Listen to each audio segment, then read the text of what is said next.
Hello guys, जय श्री राम। कैसे हो आप लोग? आई होप सब लोग बढ़िया होंगे। मैं भी एकदम ठीक हूँ। आज है सावन की सप्तमी तिथि, तो मैंने सोचा मैं आप लोगों के साथ शेयर करती हूँ सप्तमी कथा। सावन महीने में कृष्ण पक्ष की सप्तमी तिथि है आज, और चैत्र महीने के भी कृष्ण पक्ष सप्तमी को सप्तमी मनाई जाती है। तो इसमें जो है बासोड़ा पूजा की जाती है। दिन भर औरतें व्रत रहती हैं। उसके बाद सुबह उठ के भोर में, रात में ही खाना बना के भोजन रख लेती हैं, और सुबह 4 बजे उठ के पूजा कर लेती हैं माता शीतला की। तो मैं आज शीतला माता की कथा आप लोगों के साथ शेयर कर रही हूँ। और ये व्रत विशेष तौर पर पुत्रवती माताएं ही करती हैं, जिनके पुत्र अपने पुत्र की सुरक्षा के लिए, स्वास्थ्य के लिए, संपन्नता के लिए माएँ पूजा करते हैं। जैसे करवा चौथ पति के लिए है, तो सप्तमी पूजा संतान के लिए होती है। तो गाइज आप लोग बताइएगा कि आपको कहानी कैसी लगी। एक गांव में ब्राह्मण परिवार रहता था। उसके 2 बेटे थे और 2 बहुएं थी। बहुओं को बच्चे नहीं थे, संतान नहीं हो रही, जिसके लिए माँ बाप परेशान थे सब। बहुत दिनों इंतजार करने के बाद बहुओं को संतान की उत्पत्ति हुई। उसके बाद जो है सास और बहुएं मिलकर माता रानी, माता शीतला का व्रत करी।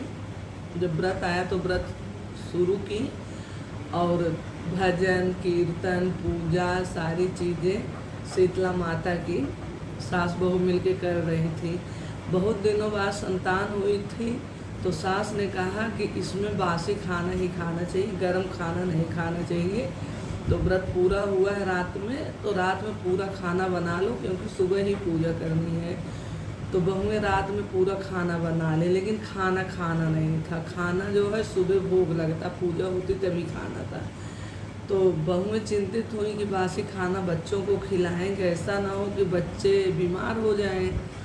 तो सास भजन करने लगी रात में, कीर्तन भजन शीतला माता का शुरू कर दी। तो बहुएं बहाना बना के घर आ गई, और गरम गरम अलग से बाटी बना ली, चोखा बना ली चुपके से। तो उसको फिर वो लोग जो है झूठ बोलकर घर आई, और गरम गरम बाटी चोखा दोनों बेटों को भी खिलाए थे, खुद भी खा ली। और जब सास आई, कहीं बेटा तुम लोग चलो खाना खा लो, बासी हो गया है, अब खा सकती हो, खा लो। तो लोग कुछ बोली नहीं, अपने अपने काम में सब लग गए। उसके बाद जब सुबह देर हो गई, पूजा वूजा सास कर ली, बहुएं सब पूजा हो गई। सुबह जब सास करें बहुत देर हो गई है, प्रसाद लेने के लिए, बच्चों को प्रसाद लेने के लिए उठा दो। और अब उठे, तब बहुएं गई सास को, बेटों को जगाने। तो देख रही हैं कि दोनों बेटे अब नहीं हैं, वो मृतप्राय हो चुके हैं। फिर बहुएं सास को बुलाई, सास आई, देखी, सास रोने लगी। फिर बहुओं ने सोचा कि सास से झूठ बोले हैं, हो सकता है सास को बता दें तो कुछ अच्छा हो जाए। तो इसलिए बहुओं ने सारी बात बता दी कि हम लोग जो बहाना बना के आए थे, तो हम लोग घर पे गरम गरम बाटी चोखा खा के वही सो गए थे, इसीलिए हम लोग सुबह नहीं खा रहे हैं, गरम बना के खाए हैं। तो सास बहुत दुखी हुई, बहुत क्रोधित हुई, कहीं तुम लोग ये शरीर लेके यहाँ से चली जाओ। अब इस घर में तभी पैर रखना जब दोनों बेटे जीवित हो जाए, नहीं तो अब इस घर में तुम लोग आना मत। तुम दोनों लोग अपनी गलती की वजह से माता शीतला को नाराज़ कर दी, जिसकी वजह से माता शीतला दोनों बच्चों को ले गई। तो एक बहुएं रोते हुए अब दोनों बच्चों को टोकरी में डाल के सिर पे रख के घर से निकल गई। चलते चलते चलते बहुत दूर जंगल में पहुंची, और जंगल में एक पेड़ के नीचे 2 बहनें बैठी थी, जिसका नाम था ओरी और शीतला। और दोनों बहनों के पैर में बहुत दर्द हो रहा था। तो ये दोनों थकी हारी थी, दुखी थी। ये लोग भी छाँव लेने के लिए उन्हें लोगों के पास बैठ गए। तो जब देखी कि उसको बहुत दर्द हो रहा उन बहनों को, तो दोनों लोग उन बहनों के पैर दबाने लगी। पैर दबाए तो माता को आराम मिला, तो माता खुश हुई। तो कहीं जाओ, जैसे मुझे आराम मिला वैसे ही भगवान तुमको भी आराम दे। तो बहनें बहुएं रोने लगी, कहीं हमें कैसे आराम मिलेगा माता, हमारे तो दोनों बच्चे पड़े हुए हैं, मृतप्राय हैं, हमें कैसे आराम मिलेगा।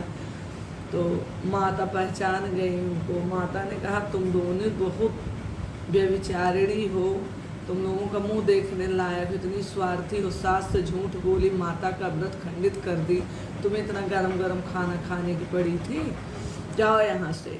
तो दोनों बहुएं माता का पैर पकड़ के रोने लगी खूब, कहीं माता वैसी गलती कभी नहीं होगी, ऐसा कभी नहीं करेंगे, बस एक बार मेरे बच्चे को जीवन दान दे दो, उसके बाद मैं हमेशा आपकी पूजा करूँगी, सारे विधि विधान से नियम का पालन करेंगे, बासी भोग लगाएंगे मीठा। माता को दया आ गई उन बहुओं के ऊपर और उन्होंने फिर उनके बच्चों को जीवित कर दिया। इस तरह से बहुएं खुश होकर अपने बेटों को लेकर अपने ससुराल आ गई। सास भी देखी तो बहुत खुश हुई, आदर सत्कार की, घर के अंदर प्रवेश कराई। और फिर जब शीतला माता की, वैसे भी सप्तमी तिथि है, सप्तमी व्रत रखा जा सकता है, लेकिन सावन की सप्तमी और चैत्र की सप्तमी को बसोड़ा पूजा इसीलिए की जाती है। और माता रानी को ठंडा भोग और मीठा भोग लगाया जाता है। मीठा खाना ही, साथ जितना भी पकवान आप बना पाइए मीठा, उतना बना के माता रानी को भोग लगाइए, उनसे प्रणाम करिए, भजन करिए, आपको सुख सौभाग्य संतान सब सलामत रहे माता रानी की कृपा से। और